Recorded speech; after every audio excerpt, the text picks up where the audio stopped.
Well, Franciscan priest and spiritual writer Richard Rohr has a quote that I think is pretty perfect for today. If Jesus is Lord, then Caesar is not. And if Jesus is Lord, then the economy and stock market are not. If Jesus is Lord, then my possessions, my country, and my job are not. If Jesus is Lord, then I am not. Today, most mainline denominations, like the Episcopal Church and the Roman Catholic Church, observe Christ the King Sunday. It's a pretty recent addition to our church calendar. It was added somewhere in the mid-1920s, and it was the church's response to the spread of fascism, and was the church's way to remind the world that there is a different type of leadership and a different type of community we could all be living into. I suspect it remains on our church calendar because it's good to reflect at least once a year what it means to acknowledge that Jesus is our King and we are part of his kingdom. Father Rohr's quote tells us that when Jesus is our King, things like, the stock market, government, possessions, country, job, even personal opinions and desires are not. And this doesn't mean we don't have to deal with those things. They are still important. It just means that they are not intended to be the center of our lives. And while I like the quote a lot, it still focuses on the things of this world. What Jesus said in today's gospel are not part of his kingdom. Well, they may not be what Jesus says his kingdom is made of, but they are things we are all achingly familiar with. So much so that it might be difficult to imagine what Jesus invited Pilate to see in today's gospel. A kingdom not from this world.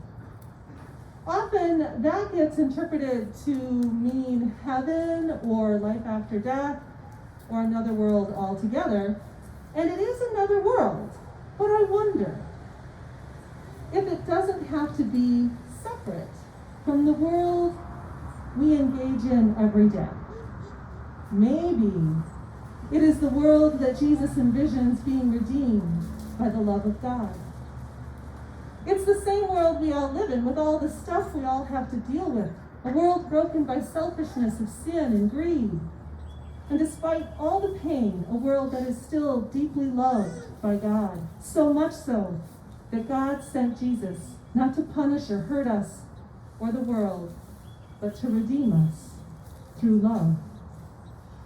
Unfortunately for too many people, such love is contrary to the world they know.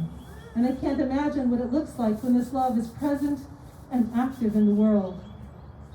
It is therefore our very good fortune this morning that we are going to be reminded what this love looks like, because in just a minute or two, we will be baptizing Nora into the family of Christ, which is just another way of talking about Jesus' kingdom here on earth.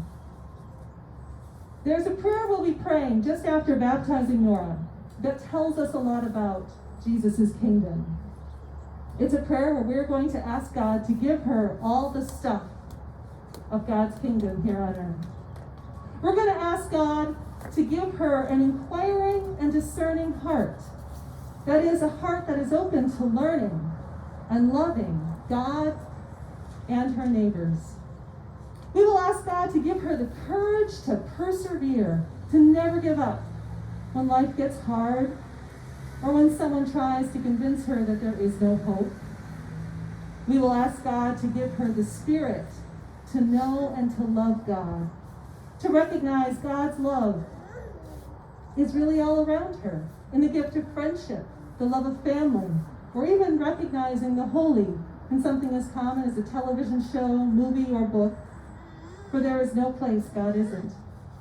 And my favorite, we will ask God to give her joy and wonder in all of God's works. Too often, we can miss the beauty that is around us. But when we pause and notice, those intricate patterns of frost on a window, or the magnificent colors of birds, inspiring words of a poem or notes of music, kindness of a stranger, even how delicious a meal cooked with love tastes. That is the stuff of joy and is the connection to the love of God.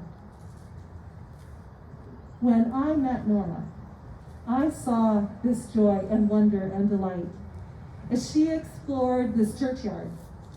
And she gave special attention to her little friend over there. His name is Grogu.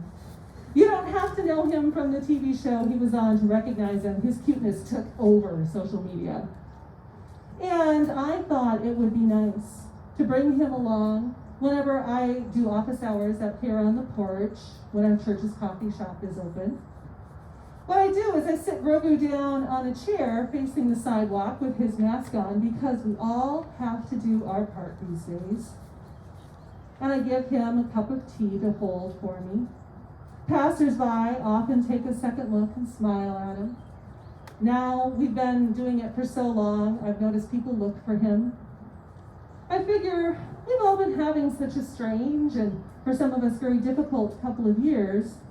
We could use a little whimsy, a little something that doesn't ask very much of us, just makes us smile.